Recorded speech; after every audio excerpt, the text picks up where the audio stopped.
মাছ ডেকে বলে খোকন মনি আয় দেখে যা না।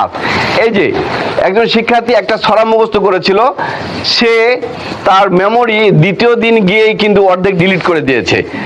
শিক্ষার্থীদের পড়া মনে রাখার জন্য একটা চমৎকার টেকনিক রয়েছে। টেকনিকটার নাম হলো 1-4-7 টেকনিক। নিউরো সায়েন্স বলছে যখন কোনো শিক্ষার্থী কোনো পড়া যখন কোনো পড়ে, তার একদিন পরই তার 50% ডিলিট হয়ে যায়। এটাকে বলা হয় ফরগেটিং কার্ভ। তার চতুর্থ দিন বা তৃতীয় দিন গিয়ে তার 80% পড়া ভুলে যায় সে, এবং সপ্তম দিন গিয়ে তার 90% পড়ায় তার ডিলিট হয়ে যায়। তো এইটাকে সুন্দর করার জন্য একটা চমৎকার টেকনিক শিক্ষার্থীরা প্রয়োগ করতে পারে, সেটা হলো 1-4-7 টেকনিক। অর্থাৎ পড়া ভুলে যাওয়ার আগেই যদি সে পড়াটা আবার পড়ে, তাহলে তার পড়াটা দীর্ঘস্থায়ী হয়। সেটা কিভাবে হতে পারে?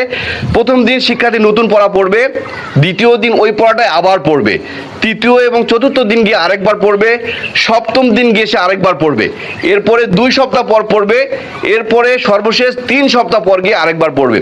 এই 3 সপ্তাহ পর গিয়ে তার ওই পড়াটি তার মেমোরিতে পার্মানেন্টলি লক হয়ে যাবে, সে সহজে পড়াটা ভুলতে পারবে না। বলা হয়ে থাকে repetition is the mother of learning. এইভাবে যদি 1-4-7 টেকনিক প্রয়োগ করতে পারে কোনো শিক্ষার্থী, আশা করছি তার শিক্ষা কেরিয়ার বদলে যাবে। সবাইকে ধন্যবাদ।